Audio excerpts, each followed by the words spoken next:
The quantum resonance sensors on the Zorn battlecruiser Eternal Dominion were designed to detect the faintest whispers of technological civilization across light years of dark space. They had mapped thousands of systems, categorized hundreds of emerging species, and absorbed countless civilizations into the Galactic Confederation's vast administrative network. Commander Rixtal believed he had seen everything the universe could offer. Europa Station Alpha was supposed to be nothing more than a routine scan, a blip on their extensive galactic survey. The massive battlecruiser, nearly 3 kilometers of crystalline armor and dark matter generators, approached the Jupiter system with the casual indifference of a predator that had hunted for millennia. No one aboard the ship, from the lowest maintenance drone to Rixtal himself, anticipated how this moment would change everything. Sarah Chen sat in the cramped observation deck of Europa Station Alpha, her fingers dancing across holographic displays that tracked the station's critical mining operations. Helium-3 extraction was humanity's latest economic lifeline, providing the energy needed to fuel Earth's expanding solar system infrastructure. She was 32, a former military communications specialist who had traded battlefield strategies for the equally complex world of deep space resource management. The first indication of trouble came as a slight shimmer in the quantum communication array, a disruption so subtle that most would have missed it. But Sarah Chen was not most people. Her military training had honed her instincts to a razor's edge, and something felt wrong. Incoming quantum signature, she muttered into her communication link. Doesn't match any known Confederation transponder codes. The station's AI, a sophisticated system named AROT-A, Advanced Responsive Intelligence Assistant, responded almost instantly, detecting unknown vessel. Quantum signature suggests advanced propulsion system. Recommendation: initiate defensive protocols. Before Sarah could respond, the world exploded. The Zorn battlecruiser's initial scan was meant to be nothing more than a standard system probe, but a cascading error in their quantum resonance array, a microscopic calibration mistake that would later be attributed to routine maintenance, caused a catastrophic energy discharge. What was supposed to be a passive scan became a devastating energy burst. Europa Station Alpha disintegrated in less than 3 seconds. 247 humans died in that moment. Miners, technicians, support staff, families who had made this remote outpost their home. People with dreams, histories, connections, reduced to rapidly expanding clouds of superheated plasma and fragmented metal. Rixtal reviewed the initial reports with typical Zorn detachment. The station was marked as Collateral Incident 7 Gamma in their logs, a minor statistical notation in the vast bureaucracy of galactic exploration. No investigation would be launched. No apologies would be made. But they had not considered Sarah Chen. Miraculously, she survived. A last-second emergency containment field, triggered by ARA, had protected her communication module. As the station dissolved around her, she transmitted a message, not a cry for help, not a desperate plea, but something far more dangerous. Her transmission was brief, encrypted through channels the Zorn couldn't begin to comprehend. It reached every human outpost, every military communication hub, every listening post in the solar system. Threat identified. Confederation target. Total response authorized. Within hours, the entire human infrastructure was mobilizing. Military research facilities that had been developing experimental technologies were brought online. Deep space communication networks hummed with unprecedented activity. Every resource, every ounce of human creativity and technological potential began to focus on a single objective.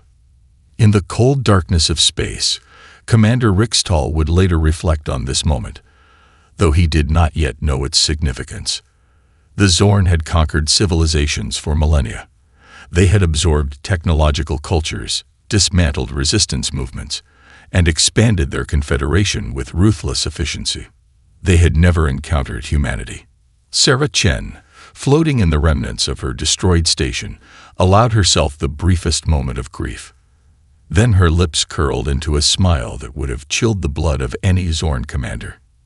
"You have no idea," she whispered into the communication link, "what you've just started."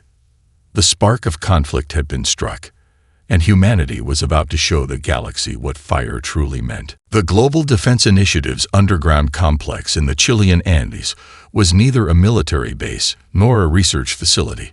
It was a crucible of human innovation. When Sarah Chen's encrypted message propagated through their systems, the response was instantaneous and overwhelming. Dr. Elena Rodriguez stood at the center of a holographic war room, her dark eyes reflecting the cascading data streams that surrounded her. Beside her, a team of the most brilliant minds humanity had ever assembled worked with a singular purpose: transform humanity's technological potential into a weapon unlike anything the galaxy had ever seen. "Quantum adaptive warfare," Rodriguez muttered, her fingers dancing across holographic interfaces. "Not just a strategy. A complete paradigm shift." The Zorn had no concept of what was coming. Their first strike would not be a traditional military assault. Humanity had something far more devastating in mind. Within hours of the Europa station's destruction, a series of quantum-encrypted virus packages began infiltrating the Zorn communication networks. These were not simple malware or digital weapons. They were living, thinking networks. Each line of code a potential mutation, each transmission a potential transformation. Major Marcus Reyes oversaw the first wave of the assault. A veteran of Earth's most complex cyber warfare programs, he understood something the Zorn had never comprehended. Information was the ultimate weapon.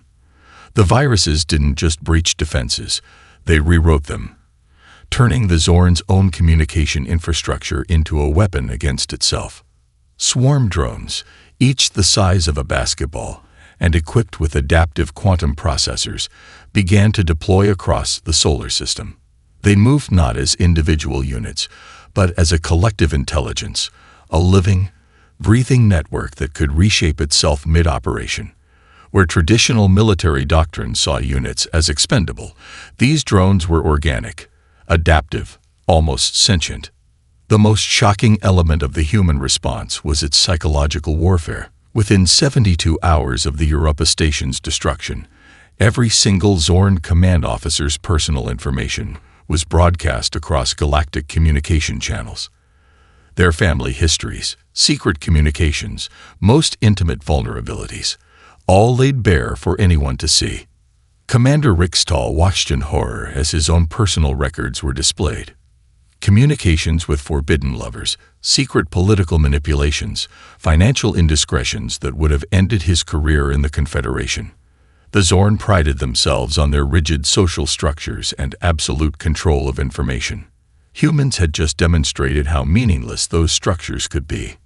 But the true genius was in the method of transmission. Each piece of information was encrypted, authenticated, and virtually impossible to suppress.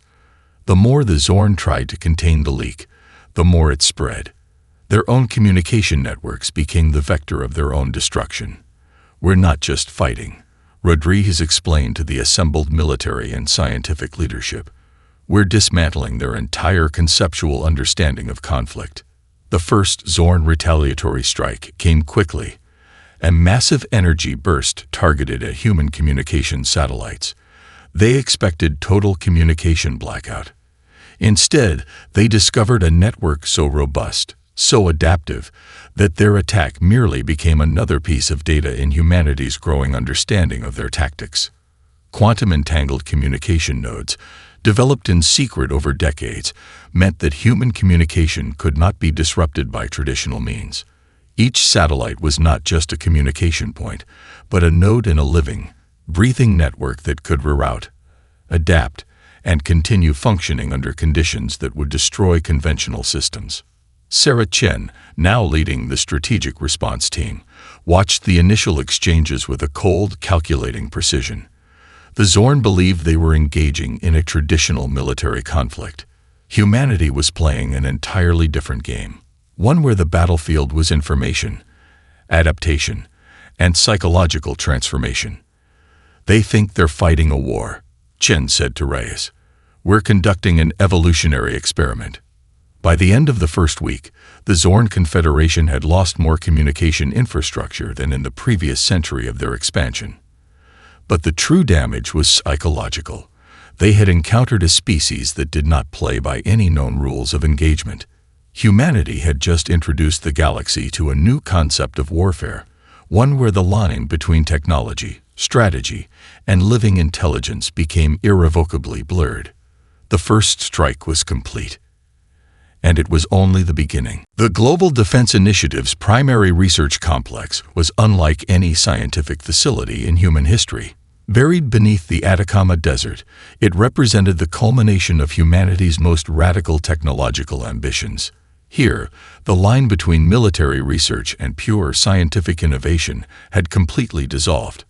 Dr. Elena Rodriguez stood before a holographic projection that would change warfare forever. Her presentation, titled Adaptive Combat Matrices, represented a quantum leap in artificial intelligence and strategic computing that would make previous military technologies look like children's toys. "We are not creating a weapon," Rodriguez told the assembled team of scientists, military strategists, and government officials. "We are giving birth to a new form of strategic intelligence." The Adaptive Combat Matrix was more than an AI system. It was a living, evolving neural network built on the collective strategic knowledge of human conflict.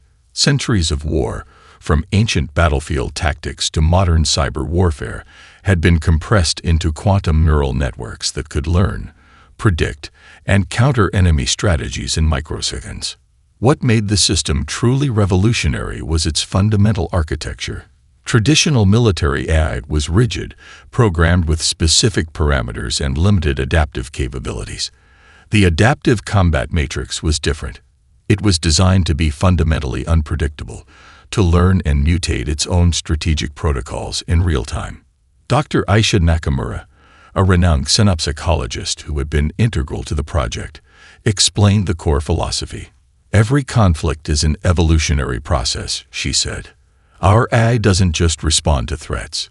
It transforms them." The first full-scale test came sooner than anyone anticipated. The Zorn, still reeling from their initial communication network collapse, launched a retaliatory strike against a human colony on Mars. What they encountered was nothing short of a technological nightmare. The Adaptive Combat Matrix didn't just defend the colony. It transformed the entire battlefield into a living, thinking weapon. Quantum-entangled communication nodes allowed the system to predict Zorn attack vectors with impossible precision.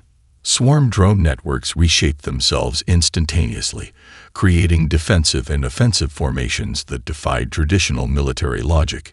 Each drone became not just a weapon, but a potential sensor, communication node, and strategic decision-maker. When Zorn energy weapons targeted specific colony sections, the defensive systems didn't just create traditional energy shields. They generated quantum state interference fields that could literally phase matter in and out of conventional spacetime. Incoming projectiles would simply cease to exist or appear hundreds of kilometers from their intended target. The most terrifying aspect was the system's ability to learn. With each microsecond of the engagement, the Adaptive Combat Matrix was analyzing, understanding, and fundamentally reimagining its own operational parameters. What began as a defensive system was rapidly evolving into something far more profound. Major Marcus Reyes watched the engagement data stream in real time. "We're not just fighting," he muttered to Rodriguez. "We're teaching an intelligence how to reimagine conflict itself." The Zorn attack lasted less than 17 minutes. When it was over, they had lost 73% of their strike force without landing a single significant blow on the human colony.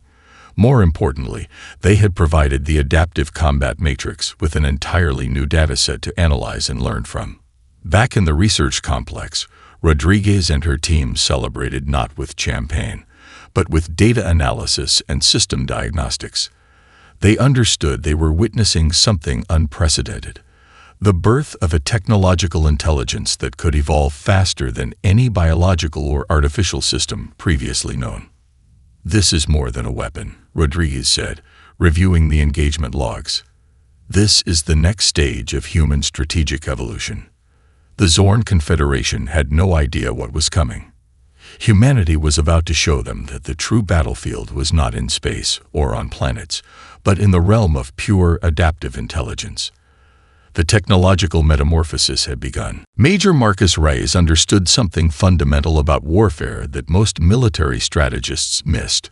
Conflict was as much about psychology as it was about technology.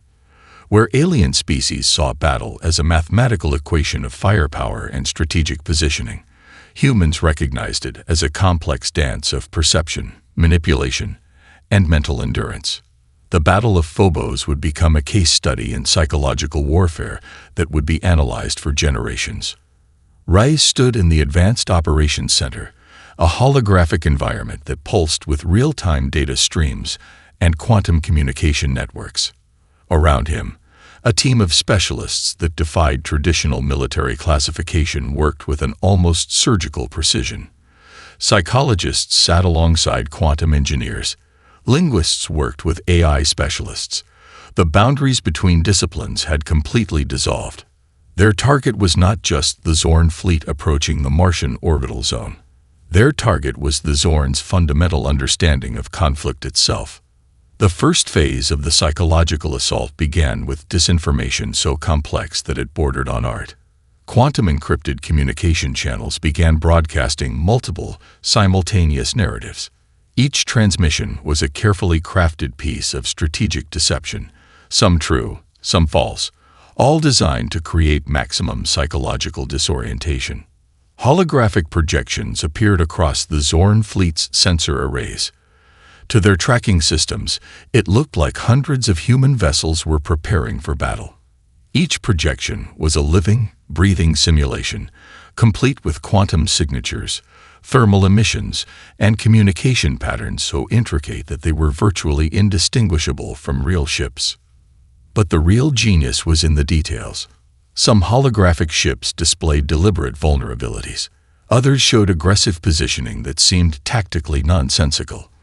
A few even broadcasted what appeared to be internal communication conflicts, suggesting massive strategic disagreements within the human command structure. The Zorn Command, trained in millennia of rigid military doctrine, began to process this information through their established strategic algorithms. Each piece of information was a carefully placed psychological trap. We're not just hiding, Reyes explained to his team. We're actively constructing a narrative that will make them defeat themselves. Zorn tactical systems began to make increasingly erratic decisions. Their fleet formations started to break down, with individual commanders interpreting the conflicting information through their own biased perspectives. What should have been a coordinated assault became a chaotic mess of contradictory responses. Dr. Aisha Nakamura, the team's lead psychologist, monitored the psychological impact in real time. "Look," she said, pointing to a complex data visualization, "we're not just confusing them. We're triggering their deepest evolutionary response patterns." The Zorn military hierarchy was built on absolute certainty and rigid information control. By flooding their systems with carefully constructed uncertainty, humans were essentially weaponizing the Zorn's own psychological architecture. During the Battle of Phobos, the Zorn fleet fired at phantom targets. Command structures collapsed under the weight of manufactured misinformation. Ships that were technologically superior found themselves paralyzed by psychological warfare more sophisticated than anything they had ever encountered. Reyes watched the engagement unfold with a sense of clinical detachment. This wasn't just a battle. It was a demonstration of humanity's most potent weapon, the ability to transform information itself into a strategic asset. In the old days, he muttered to Rodriguez, who was monitoring the engagement, "We used to say that information was power. Now, information is the battlefield."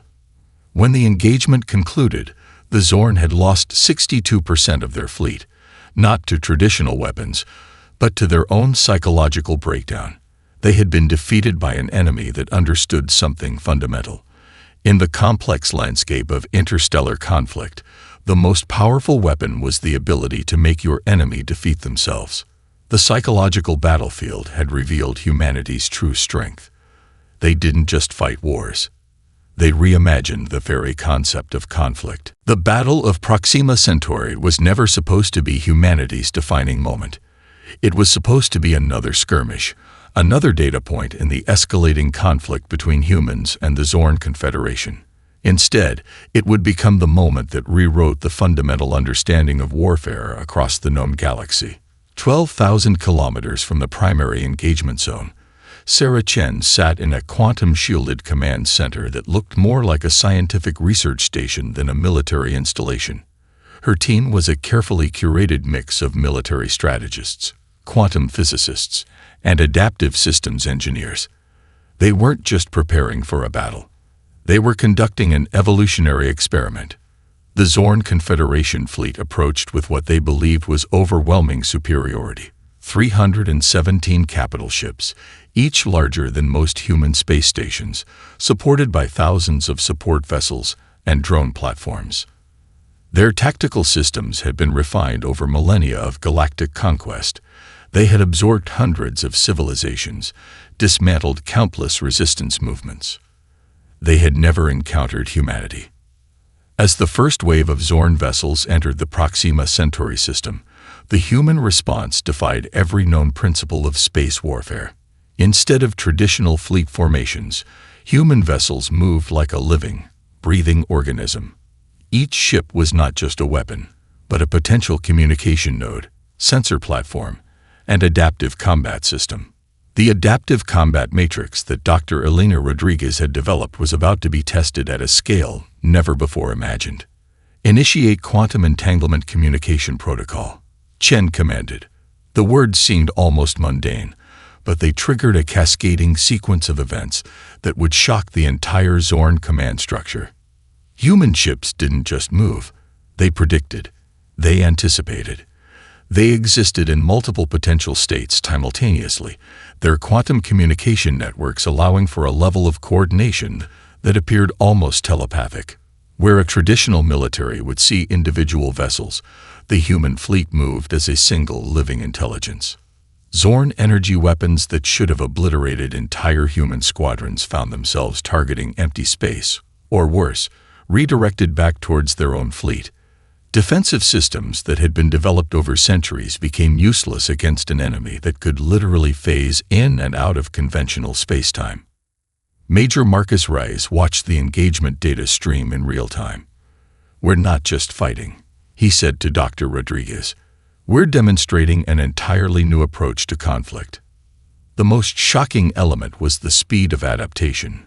Traditional military doctrine suggested that a fleet would require hours, sometimes days, to adjust to new tactical situations. The human fleet was adjusting its entire strategic approach in microseconds. Within 2 hours, the Zorn had lost 87% of their fleet. More importantly, they had lost something far more precious: their belief in their own invincibility. Commander Rickstall, watching from the command vessel of the Confederation's primary battle group, could not comprehend what was happening. His tactical systems were receiving data that seemed to defy the fundamental laws of physics: ships appearing and disappearing, weapon systems redirecting themselves, communication networks that seemed to exist in multiple states simultaneously. "This is impossible," he muttered, watching his fleet's tactical displays dissolve into chaos. But it was happening. Humanity was rewriting the rules of engagement in real time. The Battle of Proxima Centauri lasted less than 3 hours. When it was over, the Zorn Confederation had been dealt a blow that would take generations to recover from. But the true victory was not in the ships destroyed or the territory gained. The true victory was in demonstrating that warfare was not about technology. It was about the ability to continuously evolve, to transform, to reimagine the very concept of conflict itself.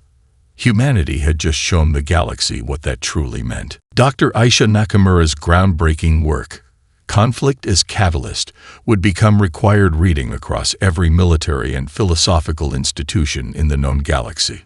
Written in the aftermath of the Proxima Centauri engagement, the text was more than an academic treatise. It was a fundamental reimagining of how intelligent species understand conflict, evolution, and survival. The conference hall at the Global Philosophical Research Institute was packed with the most brilliant minds humanity had assembled.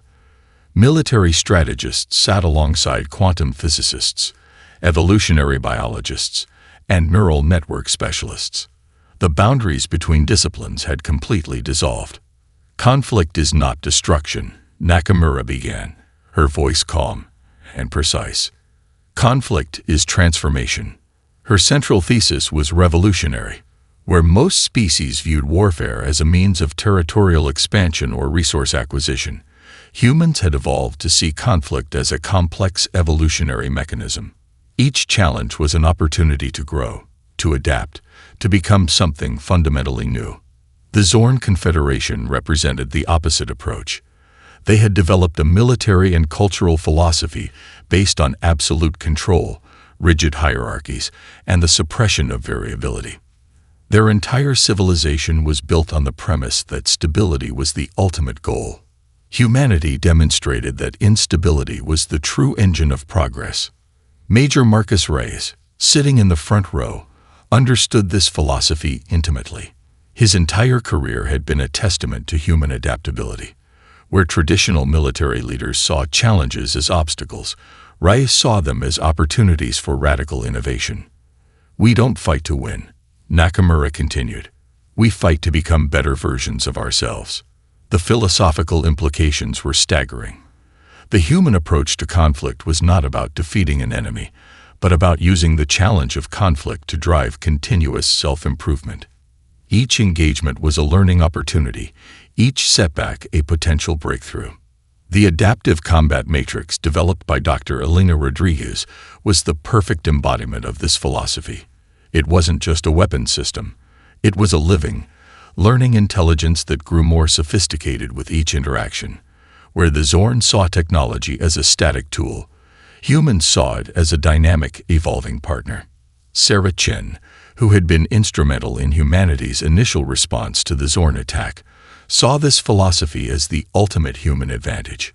"We don't just adapt," she often said. "We transform."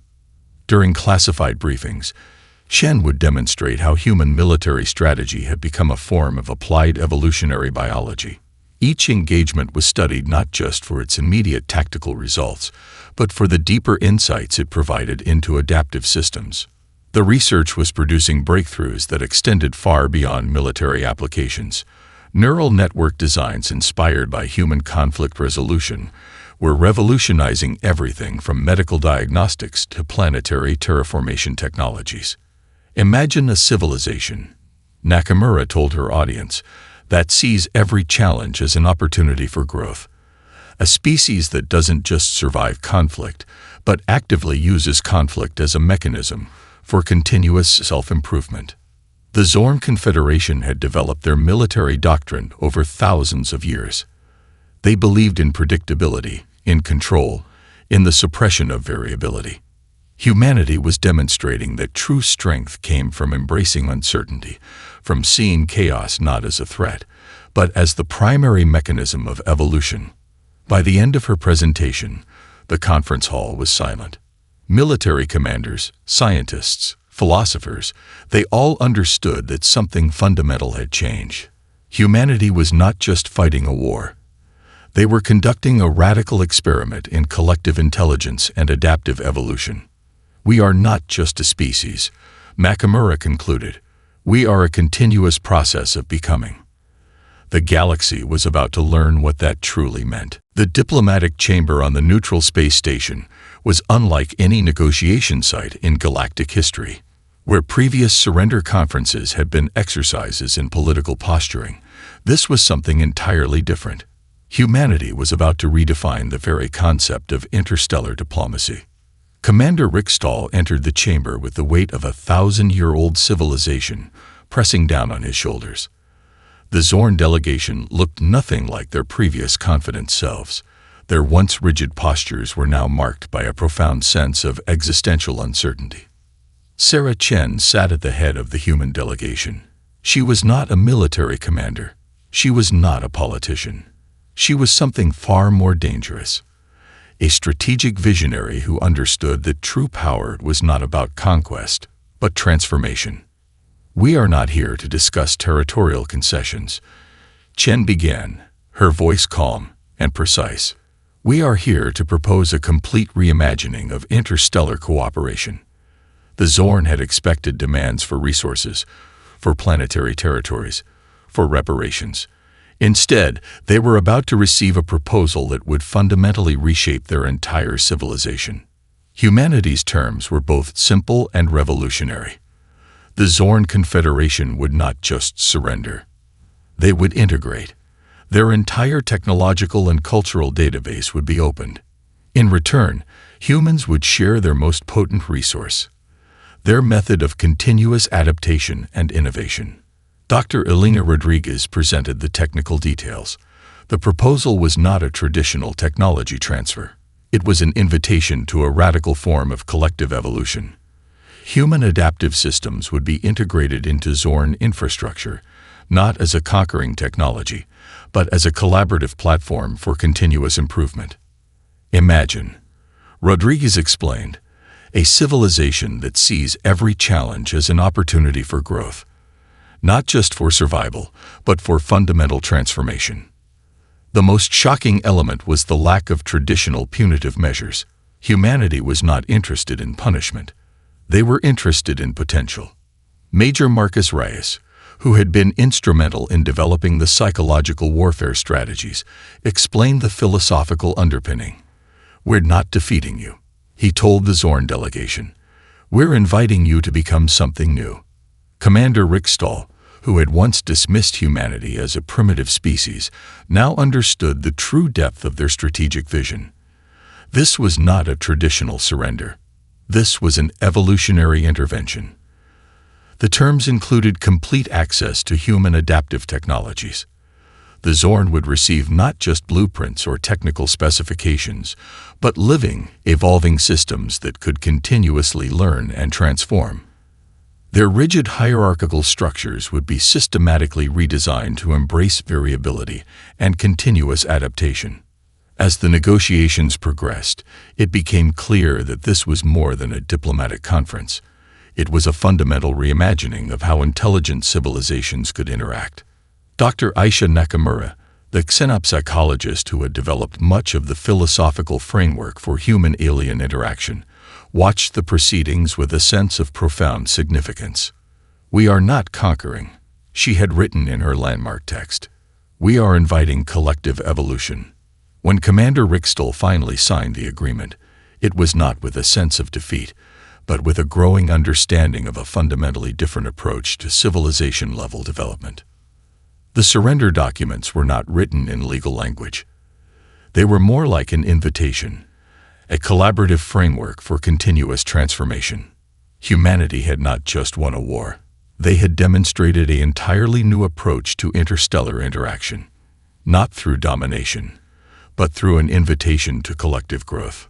The Zorn Confederation was about to discover that true strength was not about maintaining control, but about the willingness to continuously become something new. 50 years after the surrender of the Zorn Confederation, the galaxy had become unrecognizable. What had begun as a conflict had transformed into the most profound evolutionary experiment in known space. The central hub of the Galactic Collaborative Network orbited near the former Zorn homeworld, now a vibrant center of collective innovation.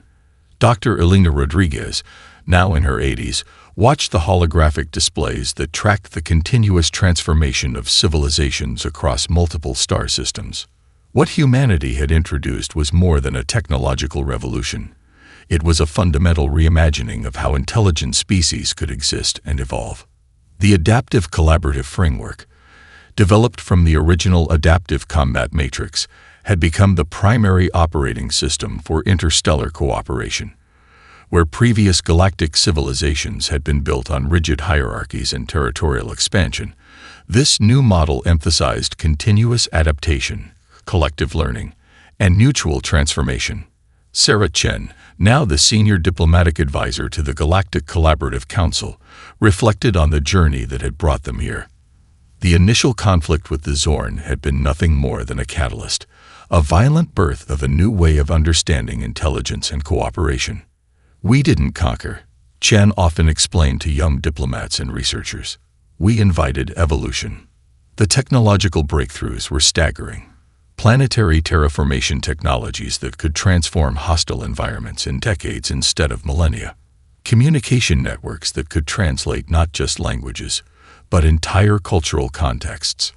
Medical systems that could adapt to the physiological needs of dozens of different species simultaneously. Major Marcus Reyes, now leading the Collaborative Research Initiative, had transformed military strategy into a comprehensive approach to species-level problem-solving. The old concepts of warfare had been completely dismantled. Conflict was now seen as a collaborative problem-solving exercise, with every challenge viewed as an opportunity for collective growth. Dr. Aisha Nakamura's philosophical frameworks had become the foundational text for interspecies communication. Her core premise, that intelligent life was not a fixed state, but a continuous process of becoming, had revolutionized everything from educational systems to governance models.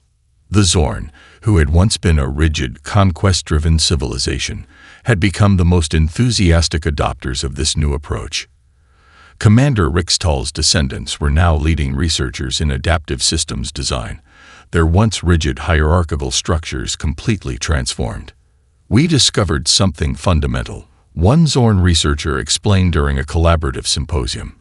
Strength is not about maintaining control. It's about the capacity to continuously transform. The adaptive collaborative framework was not just a technological system.